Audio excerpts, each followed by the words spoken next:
Pete Carroll is the coach of the year in the NFL through 8 weeks. Oh yes, that's my take. That's such a good take. And I owe you an apology, Pete. I covered you for a couple of years in Seattle. I thought you were going to say it would be an apology. I was like, oh, cool. No, it's me. Okay. No, I'm not apologizing to you. It'll be week 24 before that happens. I thought this team was going to crater this year. I thought they'd be in the mix for a top 5 pick. I remember saying on this Ringer NFL feed that the best thing for the Seahawks might be to suck. Go get Bryce Young or whoever. And guess what? It'll only be one down year and you'll be back in it. I mocked you for Geno Smith and Drew Lock quarterback competition. I laughed in your face. I ripped you guys for putting these unknown rookies at tackle, at cornerback. No one does. You don't play rookies at island those positions. Yeah, in the NFL, and you're fine with it. Well, guess what? Through 8 weeks, the Seahawks are 5-3 and in first place in the NFC West. On Sunday, they beat the Giants 27-13, and there were a few moments in this game that really stood out to me. One, they have a drive in the second quarter where they face a 4th and 1 in the red zone. Carroll has been notoriously conservative in these spots. He goes for it. Then they have a 4th and 2 on the same drive. They go for it again. They score a touchdown. Later in the game, this spoke to culture to me. Tyler Lockett drops a short touchdown down the right sideline. What do you see on the sideline? You see Carroll. You see Geno Smith. You see veterans. Everyone going up to Tyler Lockett. Not only that, They call a double move for him against Adoree Jackson, who was having a great game until then. Great season. Great season. Lockett smokes him down the right sideline. Geno Smith throws another dime, touchdown to Tyler Lockett, redemption. And then maybe my favorite, and the one that really made me think of this take, is late in the fourth quarter of this game, Geno Smith scrambles for a first down on 3rd and 8. Pete Carroll is so fired up, he basically runs onto the field. The official bumps into him, throws a flag for unsportsmanlike conduct. But you can see it on Pete Carroll's face. He loves coaching this team. And what did we hear? And I know I've probably written it or said it somewhere. Oldest coach in the NFL. Now he's going to trade Russell Wilson and go to Geno Smith. And you're telling me they're going to be able to rebuild? Guess what? They're over-under for wins, 5.5. They've already got 5 wins. Only the Falcons and the Texans had lower over-unders. And here's what I think I underestimated about Pete Carroll, and I probably do this with other coaches, and we'll probably do it on this podcast later, is sometimes they earn the benefit of the doubt and they know their team better than you know their team. And I was there with everyone. Let Russ cook. Be aggressive on 4th down. All these things. And listen, some of that I think was fair. If you look back at, some of those teams, I think the criticism was fair. But look at how he's coaching now. Now he's combining all his great qualities: leadership, culture, motivation, a team that plays with joy. What did we talk about last week? I hate the Chargers. The Chargers play with no joy. You know what team plays with more joy than maybe anyone in the NFL right now? The Seattle Seahawks. He's combining that, and you can tell he loves the offense. They're passing the ball at a very high rate.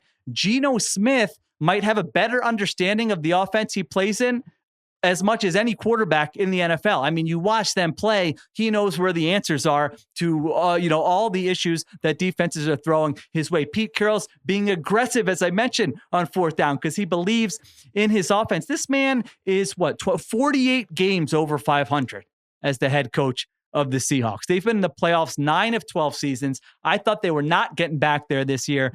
They got a great shot to get back there this year, whether they win the division or get in as a wild card. And so, Pete Carroll, I apologize. I shouldn't have doubted you as much as I did going into this season. You are doing a fantastic job. Your team is fun to watch. I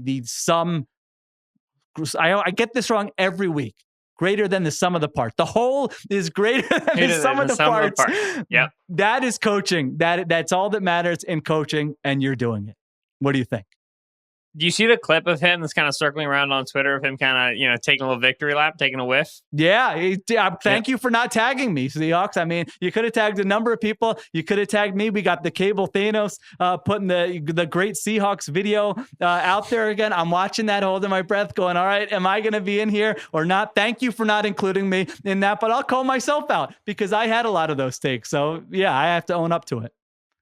Yeah, the video I'm referring to, Pete in his presser basically saying, people said I was the oldest coach. People said I couldn't keep up with the new stuff.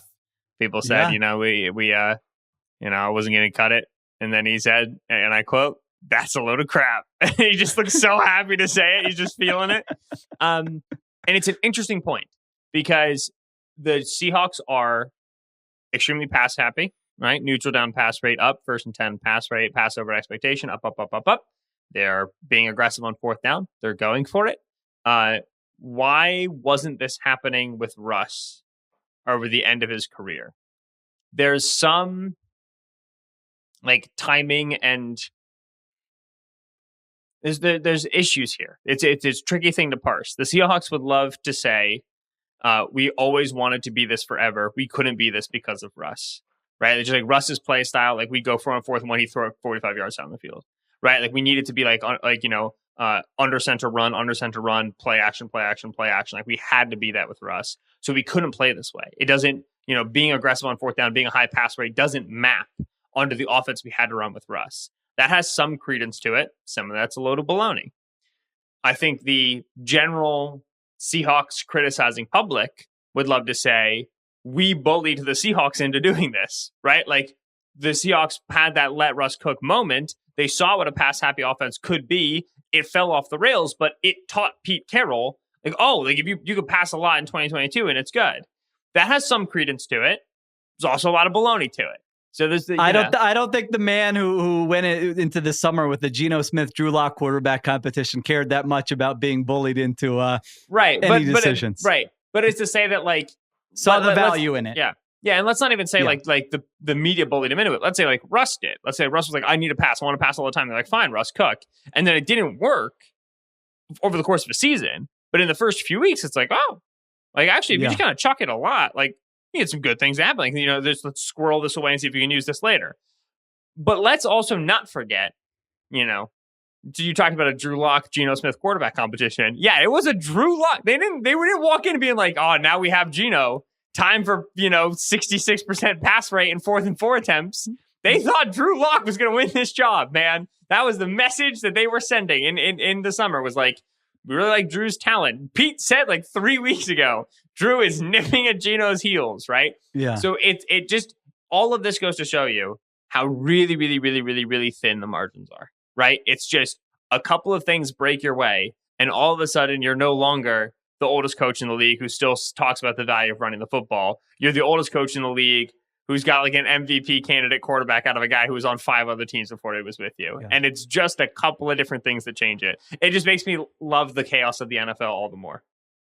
Yeah, no, it's true. And your point is a good way. I don't want to come across and say all the criticism at the Seahawks over the last 5, 6, 7, 8 years was unwarranted. I mean, absolutely some of, coaching decisions, him being conservative, even some of the run pass balance stuff that was warranted. I think that criticism, but for this version of Carroll to emerge with this team and this quarterback, to me is one of the more fun things that has come out of this season. And again, just a reminder to myself, listen, if a guy has a track record like he has, sometimes we're always at a information deficit. You know what I mean? We can look into everything we know and report and analyze and numbers and film and everything. We're always at a bit of an information deficit. And so it's a good reminder to kind of humble ourselves as analysts when somebody has a track record to, all right, let's make sure we see the other side and are open to the possibility of success.